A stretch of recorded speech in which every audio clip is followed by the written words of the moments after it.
은혜를 받고 또 성령께서 이 말씀을 사용하셔서 우리들에게 필요한 교훈을 주시기를 주님의 이름으로 축복합니다.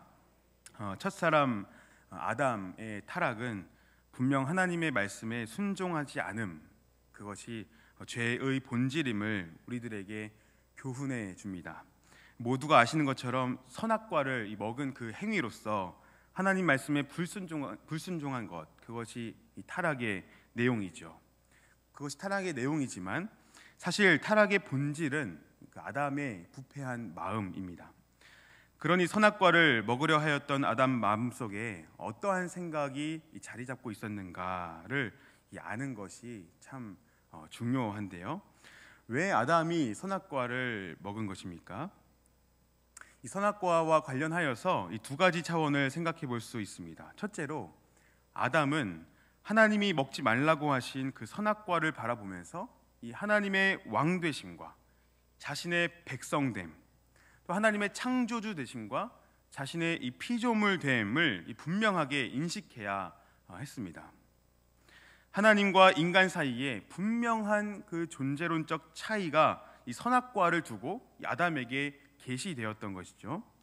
둘째로 이 선악을 분별하는 기준, 그 판단의 기준이 아담 자신이 아니라 하나님께 있음을 알게 하는 것이 바로 선악과입니다. 무엇이 선이고 무엇이 악인지 판단하는 것은 하나님이시지 아담 자신이 아닌 것이죠.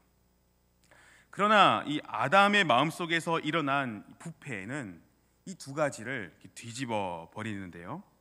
그 부패한 마음에는 첫째, 선악과를 먹음으로 하나님처럼 되고자 한 것, 그렇게 마음에 하나님 두기를 거부하고 왕이신 하나님과 그의 백성으로서의 아담 자신, 그 관계와 질서를 깨뜨리고, 둘째는 선악을 판단하는 기준을 하나님이 아닌 아담 자기 자신에게 둔 것입니다. 더 이상 하나님의 말씀이 아닌 자신의 생각을 기준 삼는 이 죄악된 본성이 이제 드러나게 되는 것이죠. 이것이 오늘 우리의 죄악과 긴밀히 연결된다는 사실 앞에 우리는 아담을 핑계할 수 없고 오히려 우리 자신의 연약함을 발견하게 됩니다. 마음속에 하나님 두기를 거부하고 하나님 자리에 우리 자신을 놓는 것, 더 나아가서 하나님의 말씀이 아닌 우리 자신의 생각과 경험을 기준 삼아서 세상을 살아가고자 하는 마음이 우리들에게 있죠. 주님보다 앞서 나가고 스스로가 인생의 주인이 되어서 하루하루 자기 중심적으로 살아가는 그 죄악된 본성이 우리들에게 남아 있습니다. 겉으로는 드러나지 않아도 우리의 마음과 그 동기가 이 부패함을 깨닫게 되는 순간 참으로 괴롭습니다.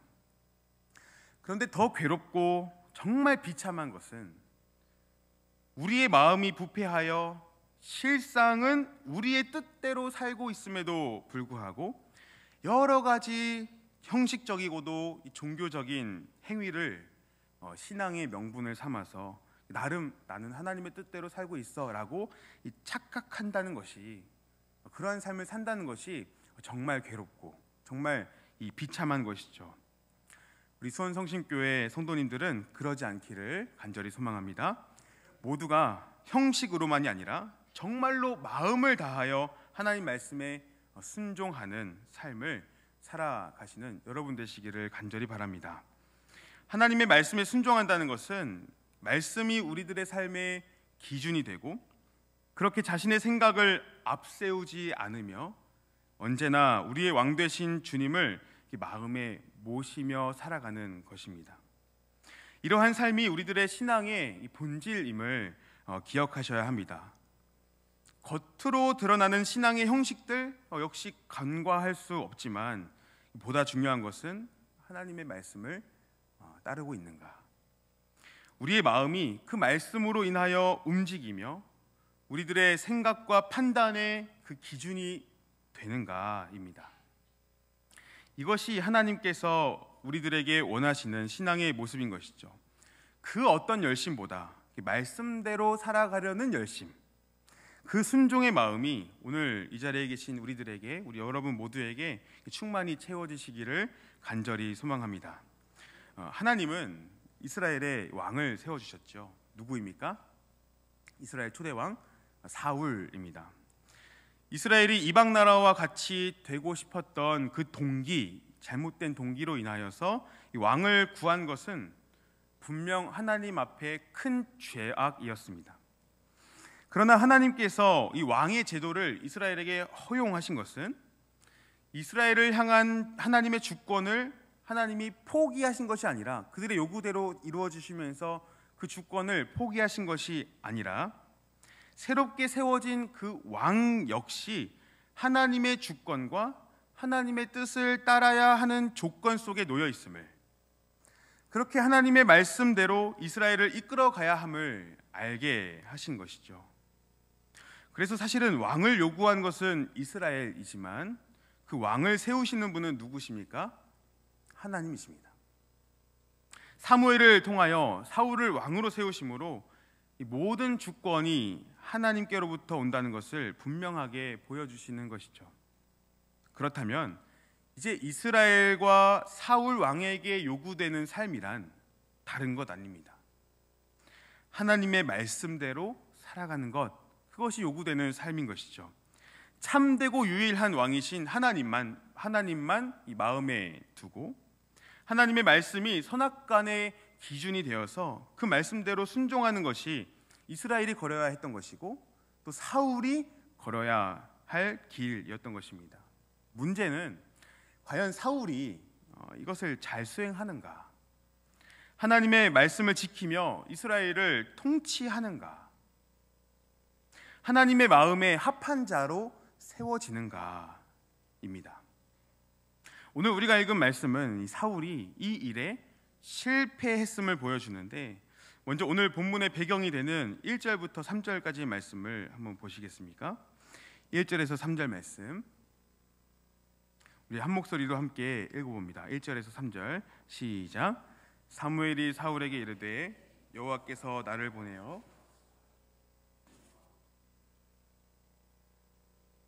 삼으셨은즉 이제 왕은 여호와의 말씀을 들으소서. 만군의 여호와께서 이같이 말씀하시기를 아말렉이 이스라엘에게 행한 일 곧 애굽에서 나올 때에 길에서 대적한 일로 내가 그들을 벌하노니 지금 가서 아말렉을 쳐서 그들의 모든 소유를 남기지 말고 진멸하되 남녀와 소아와 젖 먹는 아이와 우양과 낙타와 나귀를 죽이라 하셨나이다 하니. 아멘. 먼저 이 사무엘은 사울에게 분명하게 말하죠. 여호와께서 나를 보내어 왕에게 기름을 부어 그의 백성 이스라엘 위에 왕으로 삼으셨다, 이런 말합니다. 이 무슨 말입니까? 이스라엘이 요구하였지만 왕을 세우신 분은 하나님이심을 기억하라 하는 겁니다. 그러니 사울 당신의 생각과 경험을 앞세우지 말고 자신은 하나님께서 세우신 왕이라는 것, 자신의 자리를 바르게 알고 하나님의 주권을 따라서 이스라엘을 경영하는 것이 옳다고 말하는 것이죠. 그래서 사무엘은 이어서 이렇게 말하는 겁니다. 이제 왕은 여호와의 말씀을 들으소서. 이제 왕은 여호와의 말씀을 들으소서. 하나님께서 당신을 세우셨으니 왕은 여호와의 말씀을 들으소서.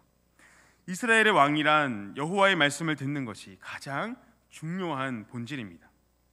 이를 위해서 하나님은 이 말씀이 희귀했던 시대에 사무엘을 먼저 세우시고 그렇게 이스라엘의 말씀을 신실하게 주시며 이스라엘의 왕을 세워주신 것이죠.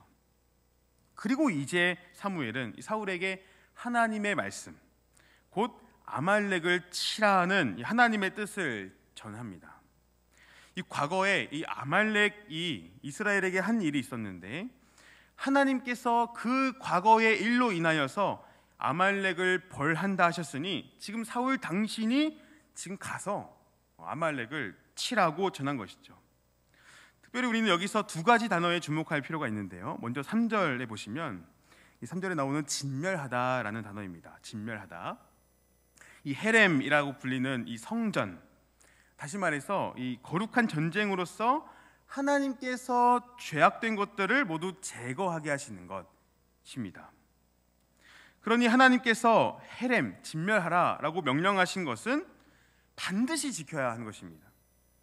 이것은 그저 물리적인 전쟁을 넘어서 거룩한 전쟁이기 때문에 모든 우상 숭배의 흔적과 이 잡다한 세속적인 가치들을 모두 다 하나도 빠짐없이 제거해야 하는 것이죠. 진멸해야 하는 것이죠. 그렇게 아말렉을 남녀노소, 짐승 등 이 모든 것을 진멸하라는 하나님의 말씀이 사울에게 주어집니다. 이 둘째로 주목할 만한 단어는 2절 마지막에 있는 이 벌하노니라는 단어입니다. 벌하노니라고 번역된 이 파카드라는 단어인데, 이 말은 아말렉에게 책임을 물어서 그 책임에 따라 응보를 내리겠다는 의미를 갖습니다. 도대체 하나님이 왜 갑자기 아말렉 족속을 진멸하려고 하시는가? 왜 그들을 벌하시는가? 그들에게 어떤 책임을 물으시는가 하는 질문이 생기죠. 잠깐 신명기 말씀을 한번 펼쳐보시겠습니까? 신명기 25장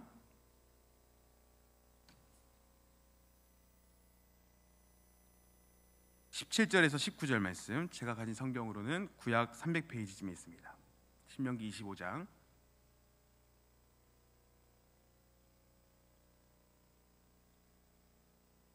17절에서 19절 말씀, 우리 한 목소리로 함께 읽어봅니다. 시작. 너희는 애굽에서 나오는 길에 아말렉이 내게 행한 일을 기억하라. 곧 그들이 너를 길에서 만나 내가 피곤할 때에 내 뒤에 떨어진 약한 자들을 쳤고 하나님을 두려워하지 아니하였느니라. 그러므로 내 하나님 여호와께서 내게 기업으로 주어 차지하게 하시는 땅에서 내 하나님 여호와께서 사방에 있는 모든 적군으로부터 내게 안식을 주실 때에 너는 천하에서 아말렉에 대한 기억을 지워버리라. 너는 잊지 말지니라. 아멘. 하나님께서 과거 이스라엘 백성들을 애굽에서 건져내실 때 이 아말렉이 이스라엘의 발목을 붙잡은 적이 있습니다. 지금 신명기를 읽었지만 이 출애굽기 17장에 그 역사가 자세히 기록되어 있는데, 하나님이 그 일을 기억하시면서 이 모세에게 말씀하신 거죠. 너희는 애굽에서 나오는 길에 아말렉이 너희들에게 행한 일을 기억하라. 아말렉이 무엇을 했기 때문입니까? 18절에 기록된 것처럼 그들이 이스라엘의 약자들을 치고 하나님을 두려워하지도 않았기 때문입니다.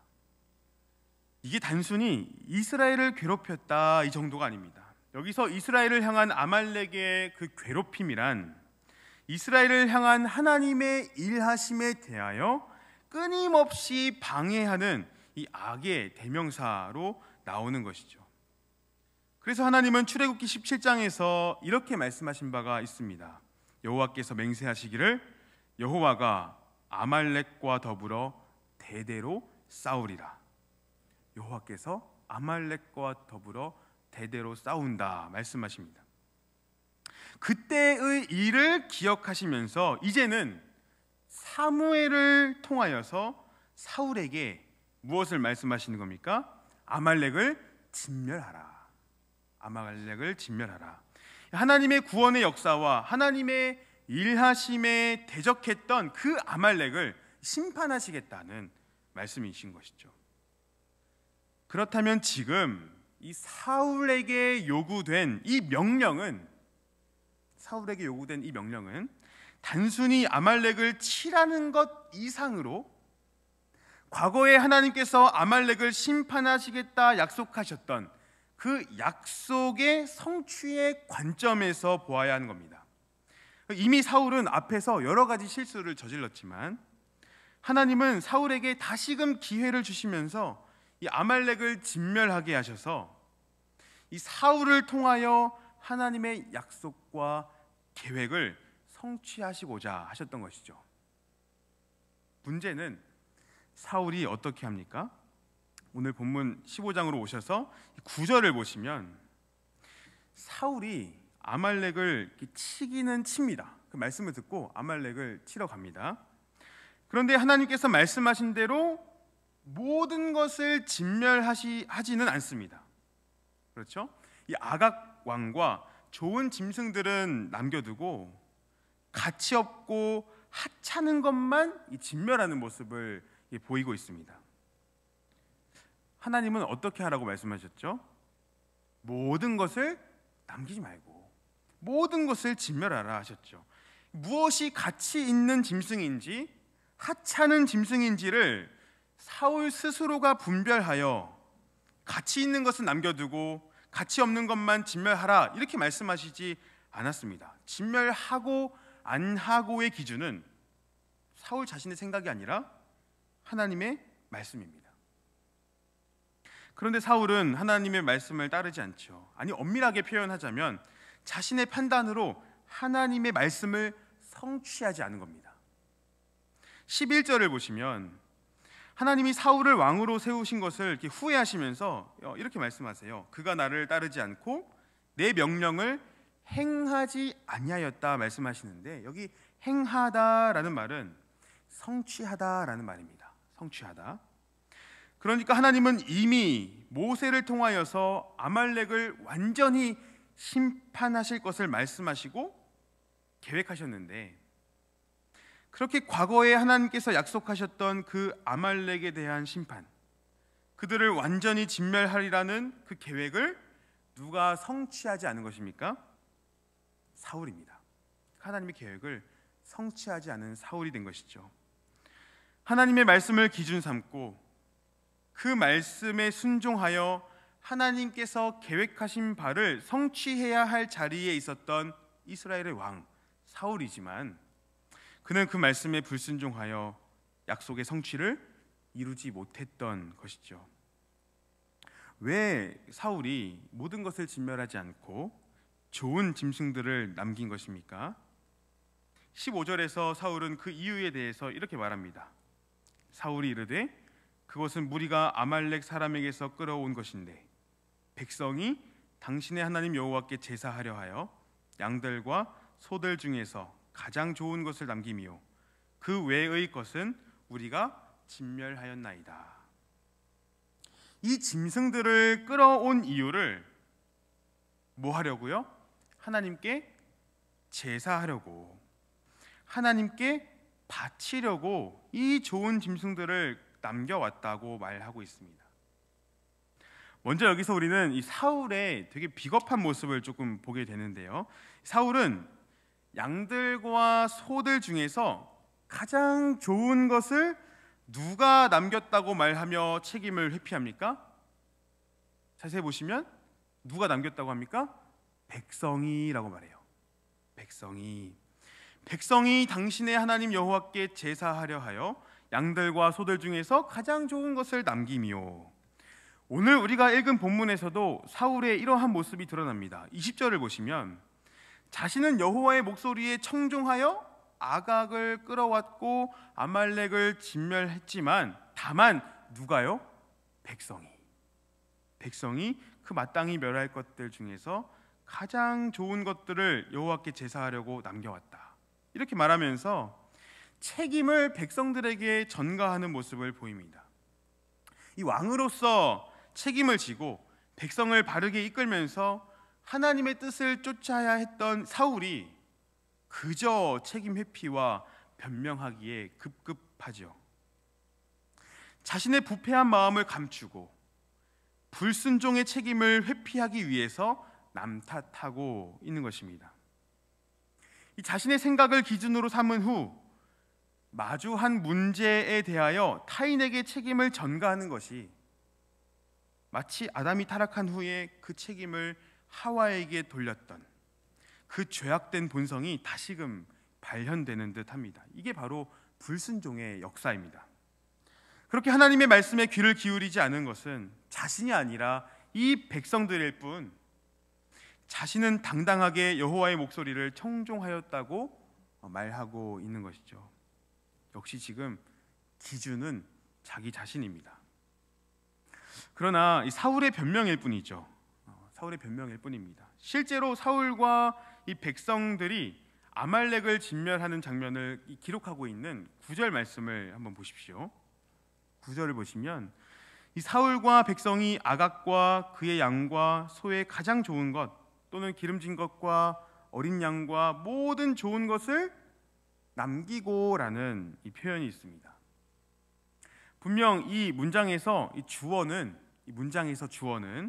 사울과 백성들이죠. 그렇죠? 사울과 백성들이기 때문에 이 주어는 복수이지만 여기 남기고라는 이 단어가 단수 동사로 쓰입니다.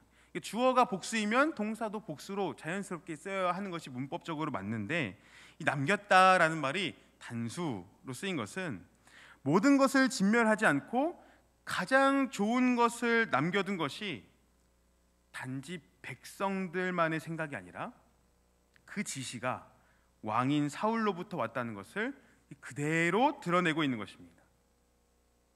그러니까 사실은 사울 역시 가장 좋은 짐승들은 진멸하지 않고 끌어와서 하나님께 드리면 좋겠다는 그 생각으로 이런 일을 했던 것이죠. 사울 역시. 그러나 여러분, 하나님께서 이것을 기뻐하시겠습니까? 사울이 좋은 짐승을 하나님께 드릴 제물로 생각하여 남겨놓은 것을 하나님이 기뻐하시겠습니까? 그것이 하나님의 말씀에 순종하는 것입니까? 아니죠. 아닙니다. 사울 자신은 하나님의 목소리에 청종하였다고 자부하고 있지만 실상은 전혀 그렇지 않은 것입니다. 이 상황에서 여호와의 목소리에 청종하였다, 여호와의 말씀에 순종한다는 것은 아말렉의 모든 것을 진멸하는 것이죠. 남김없이 모든 것을 진멸하는 겁니다. 당연히 겉으로 볼 때 하나님께 바치기 위하여서 좋은 짐승들 남겨둔 거라 말하는 이 사울의 모습이 대단해 보이고, 겉으로 볼 때는, 형식으로 볼 때는 굉장히 경건해 보이죠. 형식적으로 볼 때 하나님께 좋은 것 드리고자 하는 것이 잘못된 것으로 보이지는 않습니다. 그러나 본질적으로 그것은 하나님 말씀에 대한 불순종이었다는 것을 우리는 반드시 기억해야 합니다. 사울은 하나님의 말씀보다 자신의 생각과 판단을 앞세워서 하나님께 나아갑니다. 하나님이 왕 되심을 기억하지 않고 선악을 분별하는 기준을 하나님의 말씀이 아닌 자기 자신으로 삼았던 것이죠. 자신이 기준이 되어서 자신만의 열심으로 하나님께 나아갑니다. 겉으로 볼 때 좋은 짐승들을 하나님께 드리겠다는 것이 하나님을 향한 열심으로 가득해 보이지만 본질적으로 하나님의 말씀으로부터 멀어지는 이 부패한 마음을 갖게 되는 것이죠. 사랑하는 우리 성도님들, 우리들에게는 이러한 모습이 없는지를 돌아보기를 원합니다.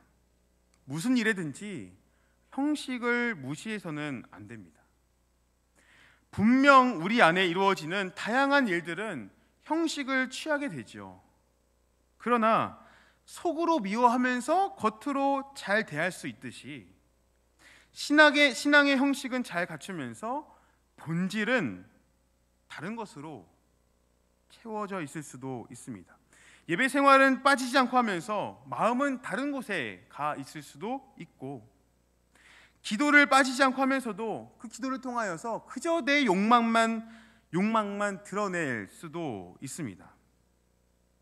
그러나 형식을 취하는 것도 중요하지만 무엇보다 더 중요한 것은 우리의 마음이 하나님의 말씀을 향하고 있는가.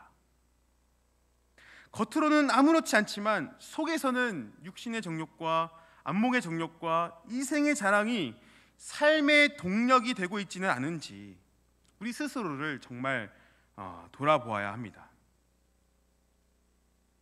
무엇보다도 주님을 향한 우리의 열심이 말씀에서 벗어나지 않기를 위해 부단히 자신을 돌아보아야 합니다. 때로 우리의 열심이 하나님의 뜻을 앞서 나갈 때가 있기 때문이죠. 이렇게 저렇게 하면 하나님이 기뻐하실 것이라는 이 자신만의 기준을 세워놓고 하나님을 기계적으로 대하는 모습이 우리 가운데 있기 때문입니다. 예를 들자면 기도를 몇 시간 하면 또는 헌금을 얼마 하면 하나님이 기뻐하시고 우리에게 잘했다 칭찬하실 것이라는, 그래서 우리가 요구한 것을 들어주실 것이라는 그런 잘못된 기대가 우리 안에 있습니다. 물론 하나님 앞에 정말 순수하고 귀한 마음으로 그렇게 하지만 신앙의 본질은 우리가 하나님 말씀에 순종하고 있는가입니다. 우리의 열심조차도 하나님의 말씀으로부터 벗어나지 않으며 늘 바르게 교정되어 하나님께서 원하시는 참된 순종의 삶을 살아야 할 줄로 믿습니다. 그렇게 우리의 신앙을 돌아보면서 이 말씀만을 우리 삶의 기준으로 삼아서 바르게 순종하는 우리 성도님들 되시기를 소망합니다. 지금 사울은 무엇이 본질적으로 중요한 것인지를 망각한 채 그저 하나님께 드리기 위해서 좋은 것을 남겨놓기만 하면 된다는 그 생각으로 가득했습니다.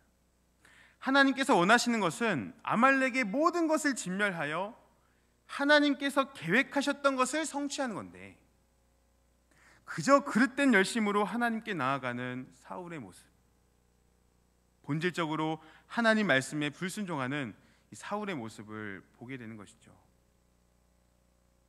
그래서 사무엘이 사울의 행동을 뭐라고 지적합니까? 19절 말씀을 보시면 여호와의 목소리를 청종하지 아니하고 탈취하기에만 급하여 여호와께서 악하게 여기시는 일을 행하였다고 합니다.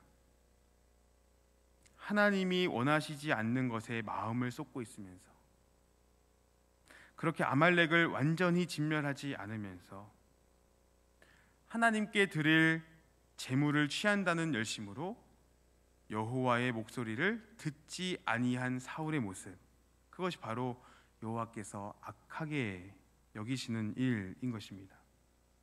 정말로 하나님이 원하시는 모습은 자신의 생각과 열심을 앞세워서 하나님께 나아가는 것 이전에 무엇입니까? 하나님의 말씀을 듣고 따르고자 하는 마음, 그 목소리에 귀를 기울이고 그대로 순종하고자 하는 겸손한 마음, 그 정직한 마음인 줄 믿습니다. 순종이 제사보다 낫고 여호와의 말씀을 듣는 것이 순양의 기름보다 낫기 때문입니다. 이제 말씀을 맺겠습니다. 사울의 실패가 우리들에게 주는 교훈이 무엇입니까? 사울은 자신의 생각과 판단을 앞세워서 하나님의 명령을 따르지 않았고 그 결과 하나님의 계획을 온전히 성취하지 못했습니다. 그가 남긴 가장 좋은 짐승들은 외적으로 보면 하나님께 드리기 위한 선한 의도로 보일 수 있지만 본질적으로는 그것은 하나님의 말씀에 대한 불순종이었죠. 우리 역시 오늘 이 자리에 있는 저와 여러분 모두가 이와 같은 모습을 경계해야 합니다. 겉으로는 예배와 기도 생활 등등 여러 가지 모습으로 신앙생활을 이어가지만 우리의 마음이 여전히 하나님의 뜻보다 우리 자신의 생각과 경험을 우선시한다면 그것은 하나님께서 원하시는 모습이 아닐 것입니다. 하나님은 우리가 단순히 형식적인 신앙생활을 하는 것을 원하지 않으십니다. 우리의 생각을 앞세워서 하나님을 향해 열심을 갖는 것도 원하지 않으십니다. 우리의 마음과 생각이 그분의 말씀에 순종하는 것, 하나님만이 우리 삶의 기준이 되시며 우리 삶의 주인이 되시며 모든 판단에 선악간에 분별하는 기준이 되시는 걸 붙드는 것, 그 말씀이 우리 삶의 기준이 됨을 붙드는 것, 그것이 바로 하나님께서 기뻐하시는 모습인 줄로 믿습니다.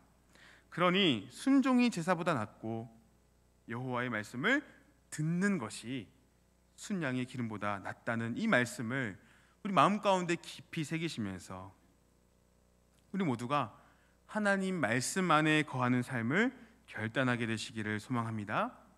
그렇게 매일의 삶이 그릇된 열심으로 인한 형식적인 신앙이 아니라 하나님의 말씀에 순종함으로 하나님께서 우리들의 삶을 통하여 계획하시고 목적하신 바를 이루어 나아가시는, 그렇게 하나님의 계획을 성취해 나아가는 모든 성도님들 되시기를 주님의 이름으로 축복합니다.